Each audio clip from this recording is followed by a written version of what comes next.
करने वाले हैं सोने चांदी के दामों को लेकर, क्योंकि सबकी नजरें फिलहाल सोने चांदी के दामों पर टिकी हुई है। ये दाम गिरेंगे या फिर बढ़ेंगे, अभी हम बात करेंगे। आज जिस तरीके से सोने चांदी के दाम देखने को मिले हैं, ये दाम एक बार गिरते हुए नजर आ रहे हैं।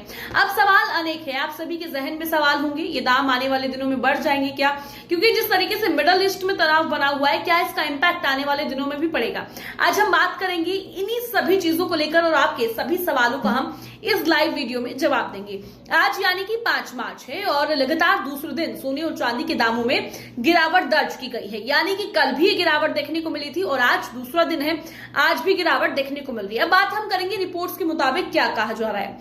10 ग्राम 24 कैरेट सोना करीब 3,000 रुपए सस्ता होकर 1,60,000 रुपए के आसपास पहुंच गया है। वहीं हम बात करेंगे यानी कि सिर्फ 2 दिनों में सोना करीब 7,000 रुपए सस्ता हो चुका है। वहीं अगर हम चांदी की बात कर लेते हैं, चांदी के दामों में भी गिरावट दर्ज की गई है। चांदी की बात की जाए तो सीधे तौर पर यहां पर 1 किलो चांदी करीब 13,000 रुपए गिरकर 2,58,000 रुपए के आसपास पहुंच चुकी है।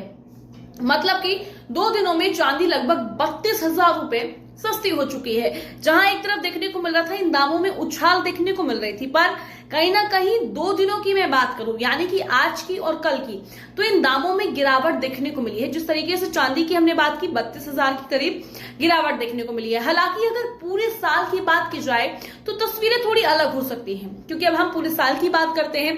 इस साल अब तक सोना करीब 26,000 रुपए महंगा हो चुका है और जबकि चांदी लगभग 27,000 रुपए महंगी हो चुकी है। अगर पिछले साल की बात की जाए तो पिछले साल के आखिरी दिन यानी कि 31 दिसंबर 2025 को देखें तो उस वक्त 10 ग्राम सोने की कीमत जो है करीब 1,33,000 रुपए हुआ करती थी और जो अब बढ़कर करीब 1,60,000 रुपए के आसपास पहुंच चुकी है।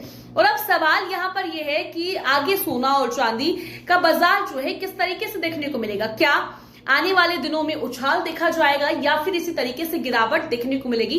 ये सभी तरीके के जो सवाल हैं आपके जहन में होंगे। जानकारों के मुताबिक आने वाले दिनों में सोने चांदी की चाल जो है 2 बड़ी चीजों पर निर्भर करती है। अब किन चीजों पर इन दाम जो है निर्भर करते हैं? पहली चीज पर बात करते हैं, मिडल ईस्ट का तनाव आपने देखा ही हुआ है किस तरीके से हालात बेहद खराब देखने को मिल रहे हैं। अगर ईरान और अमेरिका के बीच तनाव बढ़ता है तो साफ तौर पर देखने को मिलेगा कच्चे तेल की कीमतें बढ़ेंगी, जिससे सोने और चांदी के दाम एक बार फिर से महंगे हो सकते हैं। दूसरी बड़ी वजह रहेगी अमेरिका के आर्थिक आंकड़े। अगर अमेरिकी अर्थव्यवस्था के आंकड़े मजबूत आते हैं तो डॉलर मजबूत होगा और उसका दबाव सोने की कीमतों पर पड़ सकता है। यानी फिलहाल बाजार में उतार चढ़ाव जारी रह सकता है और निवेश करने वालों को थोड़ा सावधान रहने की सलाह दी जा रही है। फिलहाल के लिए इतना ही। सोने चांदी के बाजार से जुड़ी हुई हर अपडेट के लिए आप हमारे साथ जुड़े रहिए और हम आपको लगातार अपडेट देते रहेंगे किस तरीके से दाम बढ़ रहे हैं और क्यों बढ़ रहे हैं। फिलहाल